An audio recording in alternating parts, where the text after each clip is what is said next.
1,000 बार, तब एक मनवंतर होता है। और एक मनवंतर में ब्रह्मा जी का एक दिन होता है। देखो, ब्रह्मा जी का एक दिन होता है।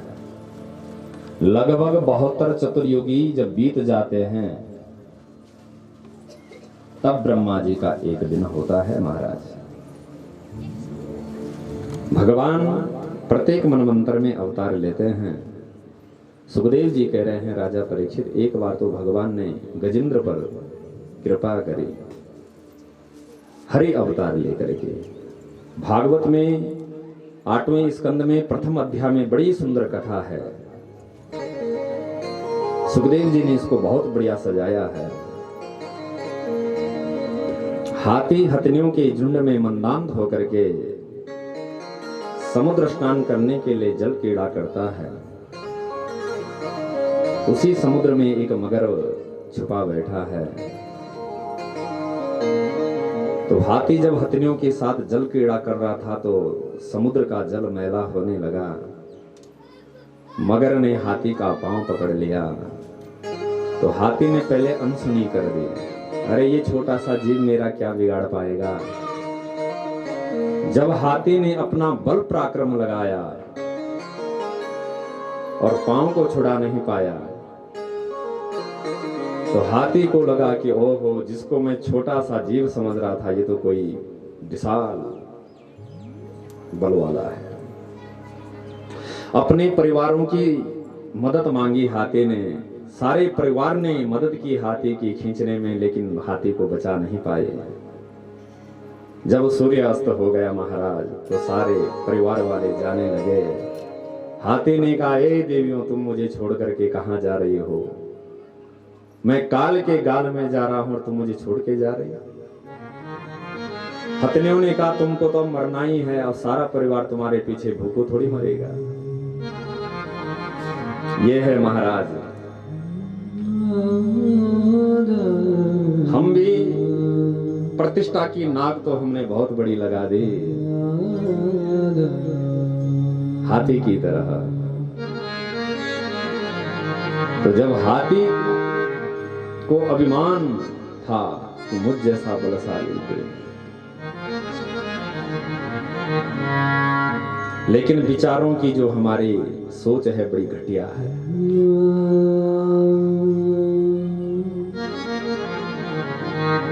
जब वृद्धा अवस्था की आग लगती है तो बेटा बच्चे लोग माता पिता का खूब दवा दारू करते हैं, ऑपरेशन भी कराते हैं। जब डॉक्टर साहब मना कर देते हैं कि ज्यादा ऑपरेशन करना ठीक नहीं, अब इनकी सेवा करो, तो बच्चे घर लाते हैं, खटिया पकड़ा देते हैं, लिटा देते हैं कि पिताजी अब लेटे रहो।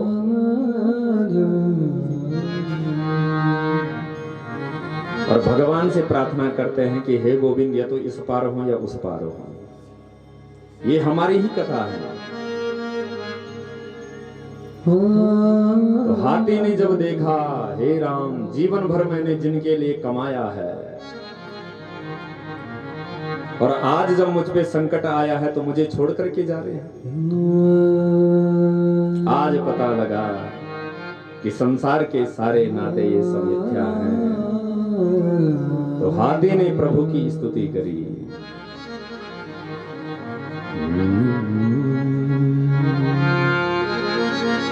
ओम नमो भगवते तस्मै यत यता चिदात्मकं पुरुषा यदि बीजाया परेशाया विधीमहि। संपूर्ण स्तुति में इसने किसी का नाम नहीं लिया, लेकिन स्तुति कर रहा है। आकाश में सारा देव समाज आ गया, भगवान नारायण भी आ गए, स्तुति करता जा रहा है, लेकिन नाम किसी का नहीं ले रहा है। बचाने कौन जाएगा? नाम हमारा लेता नहीं तो हम बचाने क्यों जाए भाई? तो नारायण भगवान ने देखा, जो किसी की स्तुति नहीं सो हमारी स्तुति है।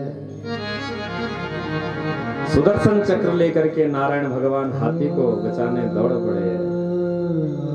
जब हाथी ने देखा कि नारायण मुझे बचाने आ रहे हैं, तब नाम लिया,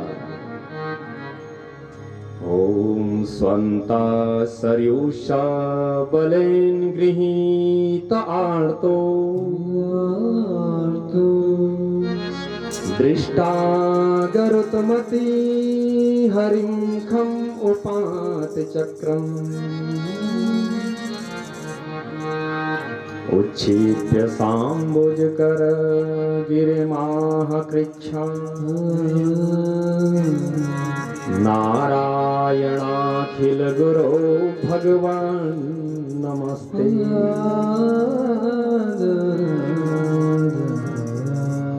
तब नारायण भगवान का नाम लिया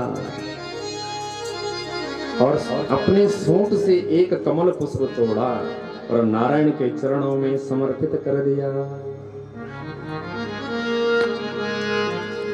भगवान ने सुदर्शन चक्र से ग्रहा का मुख फाड़ा और हाथी को बचा दिया। क्यों भाई? जिनको बचाने आए हैं उनको पहले नहीं तारा। भगवान कहते हैं कि जो मेरा भक्त है उसको तो मैं ताराऊंगा ही, लेकिन जिसने मेरे भक्त के चरण पकड़ रखे हैं पहले मैं उसको तारता हूं। इसलिए ग्रहा का उद्धार कर दिया। परीक्षित ने कहा, महाराज कौन है ये ग्रहा? बोले ये पूर्व जन्म का हु नाम के गंधर्व था, हु नाम का। एक दिन जमुना जी में स्नान करने आया। देवल मुनि स्नान करके संध्या में बैठे थे। इस गंधर्व ने चुपके से देवल मुनि के पांव खींचे और पानी में खींचने लगा। देवल मुनि चिल्लाया, ए हमें बचाओ। तब तक एक गंधर्व आ गया। महाराज वो डर गए। अरे पागल, तूने तो मुझे बस प्राण ले लेते, ऐसी कोई मजाक करता है? जा, मेरा श्राप है, तू मगर बन जा। हो नाम के गंधर्व ने कहा, हे गोविंद, मैंने ऐसा कौन सा गलत काम किया? पांव तो पकड़े थे तुम्हारे। देवल मुनि ने कहा, बेटा यूं पांव पकड़ते रहना, एक दिन तेरा उद्धार हो जाएगा। आज इसने जो हाथी का पांव पकड़ा उद्धार हो गया। बोले ये हाथी कौन है? बोले पूर्व जन्म का इंद्रधुम्न नाम का राजा था। अगस्त मुनि को देखकर किसने प्रणाम नहीं किया, खड़ा नहीं हुआ। अगस्त मुनि ने श्राप दे दिया कि जा, बड़ा अभिमानी है, घमंडी है, हाथी बन जा। तो आज उस नारायण भगवान ने दोनों का उद्धार कर दिया।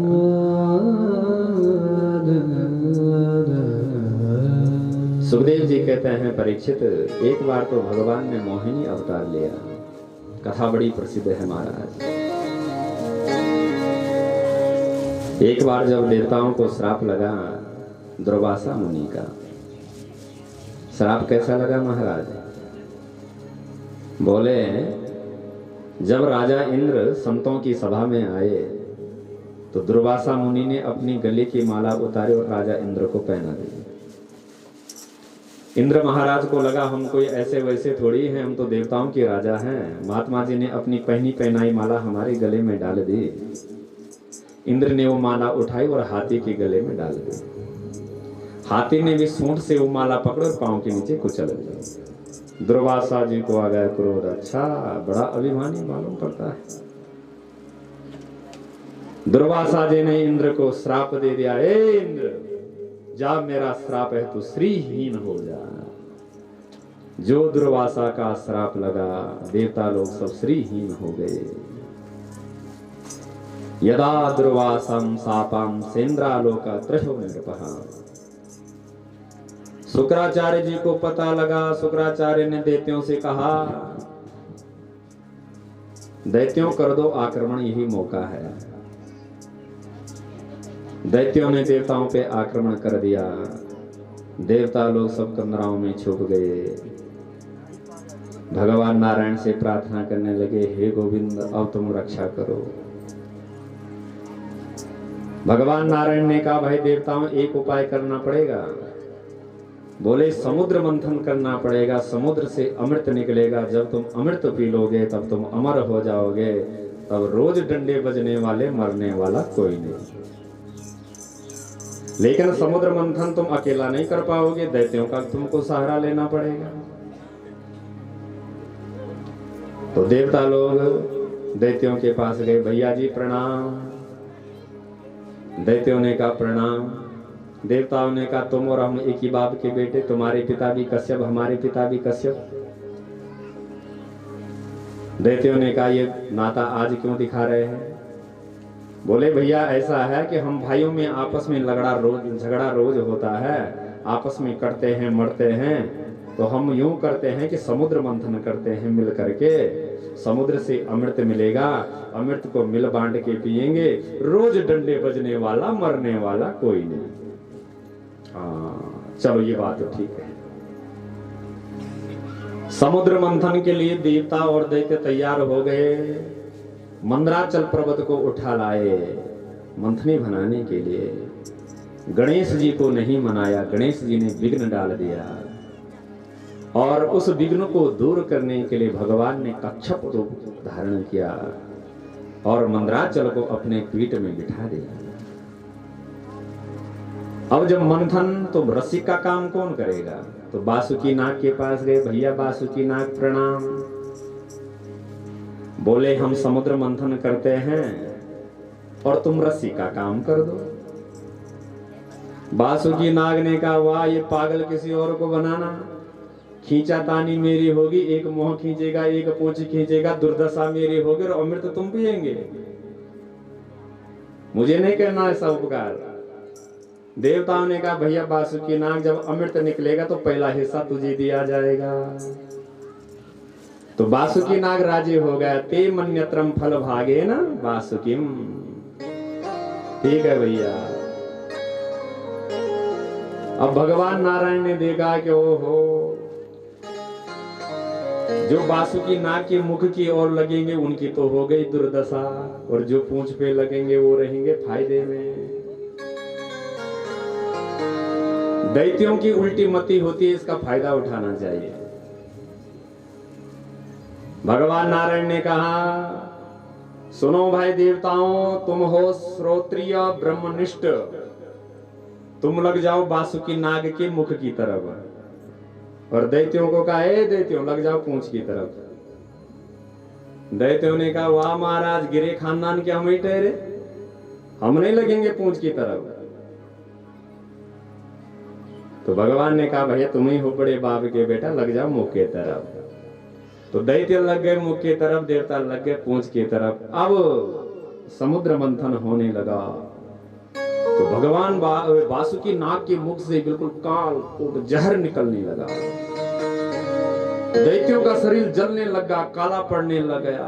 आपस में बोले हे भगवान, जानबूझ करके अपनी दुर्दशा कराई। एक ने कहा फिर बनो बड़े बाप के बेटा। हाँ, अरे बड़े होने में बड़े कष्ट भी होते महाराज। छोटे बछड़न पय पिए, बड़े हुए भुसघाय। बछड़ा जब तक छोटा होता है तब तक दूध पीने को मिलता है, उछल कूद करता है, और जहां बछड़ा बड़ा हो गया घास खाने को मिलता है और हल चलाने को मिलता है। इसलिए महाराज संसार में जितना छोटे बनकर के रहोगे उतना ही आनंद आएगा। हाँ, बड़े बनने में बड़े कष्ट भी है महाराज। दैत्यों ने कहा जानबूझ करके अपनी दुर्दशा कराइए।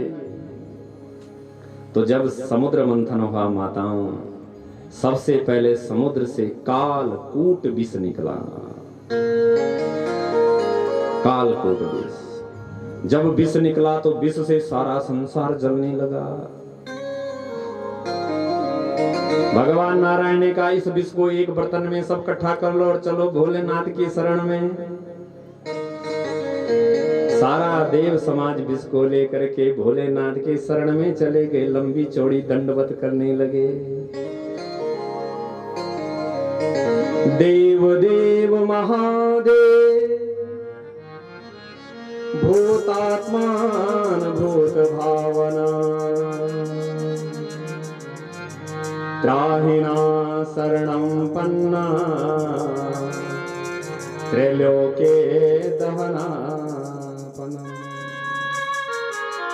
हे देवादि देव महादेव भोलेनाथ हमारी रक्षा करो। भगवान शंकर ने पार्वती से कहा, पार्वती देख लो इन स्वार्थी देवताओं को, मुझे विष पिलाने आए और कैसी लंबी चौड़ी दंडवत कर रहे हैं। तो पार्वती का है तुम्हारा विचार, का मैं विष पी जाऊं? पार्वती मां को धर्म संकट, हे भगवान दुनिया वाले क्या बोलेंगे कि एक पतिव्रता नारी अपने पति के लिए बोल रहे हैं कि तुम विष पी जाओ। भगवान शंकर ने कहा, कहो ना पार्वती, का करो मैं विष पी जाऊं? मां पार्वती ने कहा, स्वामी वही करो जिसमें सबका भला हो। मां भवानी जान रही है कि यदि विष संसार में फैल गया तो सारे जीव मर जाएंगे, मैं जगन माता हूं, मेरे बच्चे सब नष्ट हो जाएंगे। इसलिए स्वामी वही करो जिसमें सबका भला हो, मैं ये नहीं कह रही हूं कि तुम विष पी जाओ। भगवान शंकर ने कहा, भवानी मैं समझ गया, लाओ भाई देवताओं विष। ततः करतली कृत्वा व्यापी हलाहलम विषम अभक्षयन् महादेव कृपया भूत भावना। भूत भावन भगवान शंकर ने विष पी लिया। ज्यों ही विष कंठ तक गया, अचानक स्मरण आ गया, मेरे हृदय में मेरे राम का निवास है। यदि मैंने विष पी लिया तो मेरे राम को कष्ट होगा, और यदि निकल दिया तो दुनिया नष्ट होगी। कहा करें? राम नाम का आश्रय लिया और विष को कंठ में धारण कर दिया। भगवान शंकर का कंठ नीला पड़ गया और तब से हमारे भोलेनाथ का नाम नीलकंठ भगवान पड़ गया। बोले नीलकंठ भगवान की जय। ये है राम नाम का चमत्कार। देखो, रा बोलते ही मुख खुल जाता है, मां बोलते ही मुख बंद हो जाता है, और राम नाम के बीच में विष को भगवान ने समेट लिया। मतलब राम नाम में इतनी शक्ति है, विष भी अमृत हो जाता है महाराज। अब की बार जब मंथन हुआ तो कामधेनु गाय निकले। कामधेनु गाय ऋषियों को दान कर दे। अब की बार जब मंथन हुआ तो चंद्रमा निकला। भगवान नारायण ने कहा, भैया शंकर हैं जो विष पिए हैं, बड़े गर्म होंगे, अभी चंद्रमा उनके सिर में दे दो। चंद्रमा भगवान शंकर को दान कर दे। अब की बार मंथन हुआ, उच्च श्रवा घोड़ा निकला, वो राजा बलि ने लिया। अब की बार मंथन हुआ तो ऐरावत हाथी निकला, वो इंद्र को दिया। अब की बार मंथन हुआ तो पारिजात वृक्ष निकला, वो स्वर्ग में पहुंचाया। और सुखदेव जी वर्णन कर रहे हैं, राजा परीक्षित 8वें स्कंद के 8वें अध्याय में 8वें श्लोक में भगवती लक्ष्मी प्रकट हो गई। भगवान नारायण ने कहा, भैया ये देवी जिसके गले में वरमाला डालेगी उसी की हो जाएगी। सब लाइन लगा दो, एक तरफ दैत्यों की लाइन, एक तरफ संतों की लाइन, एक तरफ लक्ष्मी मैया पर माला लेको सबसे पहले संतों की लाइन में गए। सबसे आगे दुर्वासा मुनि बैठे थे। लक्ष्मी मैया ने देखा कि है तपोनिष्ठ, धर्मनिष्ठ, बड़े कर्मकांडी हैं, लेकिन एक अवगुण है इनमें, नाक पे गुस्सा धरी है। फेल कर दिया दुर्वासा को। एक एक अवगुण किसी न किसी में लक्ष्मी मैया निकालती गई, सबको फेल करती गई। अलग थलग नारायण बैठे थे। नारायण पर जब दृष्टि पड़ी, ओहो मंगलम भगवान विष्णु मंगलम गरुड़ध्वज मंगलम पुंडरीकाक्ष मंगलायास्तनो हरि। ये तो हर तरफ से मंगल ही मंगल हैं। और वरमाला नारायण के गले में डाल दे, लक्ष्मी नारायण भगवान का विवाह हो गया। बोले लक्ष्मी नारायण भगवान की जय। अब की बार जब मंथन हुआ तो बारूणी निकले। दैत्यों ने कहा भैया ये बारूणी हमको दो। बारूणी दैत्यों को दी। अब की बार जब मंथन हुआ तो धनवंतरी भगवान सोने के कलश में अमृत लेकर के प्रकट हो गए। बोले धनवंतरी भगवान की जय। दैत्यों ने मारा झटा और 9 2 11 हो गए। देवता बेचारे कहते रह गए ले गए ले गए ले गए हो। अब ध्यान देना, जब दैत्यों ने अमृत का कलश पे झपटा मारा तो आपस में झगड़ा होने लगे। एक बोला पहले मैं पीऊंगा, दूसरा बोला पहले मैं पीऊंगा। भगवान नारायण ने देखा इसका मौका उठाना चाहिए। भगवान नारायण ने भी परम सुंदरी स्त्री का मोहिनी रूप धारण कर दिया। छम छम करते हुए कमल कीड़ा को घुमाते हुए मन को लुभाते हुए पहुंच गए दैत्यों के बीच में। दैत्यों ने जब उस परम सुंदर मोहिनी को देखा तो आपस में बोलने लगे ओहो रूपम महो धाम ओहो अस्यावनम वयम। अरे भैया इसकी चाल तो देखो, एक कहता है इसकी ढाल तो देखो, एक कहता है 9 लखा हार तो देखो। एक ने कहा ए भैया देखता रहेगा कि परिचय भी करेगा। एक दैत्य गया, काक तुम देवी साक्षी कौन हो तुम, क्या मैं तुम्हारा परिचय पा सकता हूँ। मोहिनी भगवान ने कहा तू मेरा परिचय लेने वाला कौन, तू बता तू कौन है। दैत्य ने कहा हम भी कोई ऐसे वैसे नहीं, हम कश्यप ऋषि की संतान है। वयम कश्यपाद दाता भ्रातारमं कृतो पौरुषम। हम कश्यप ऋषि की संतान हैं देवी। मोहिनी भगवान ने कहा ओहो कश्यप ऋषि का नाम तो मैंने भी सुना, वो तो बड़े तपस्वी महात्मा हैं। तुम कश्यप की संतान हो? बोले हाँ। ये तुम्हारे हाथ में क्या है? बोले ये अमृत है, हमने समुद्र मंथन किया है। मोहिनी भगवान ने कहा अरे तो पी क्यों नहीं रहे, पी लो। बोले देवी भाइयों में आपस बंटवारे में थोड़ा झगड़ा मचा है, अब पी लेंगे। मोहिनी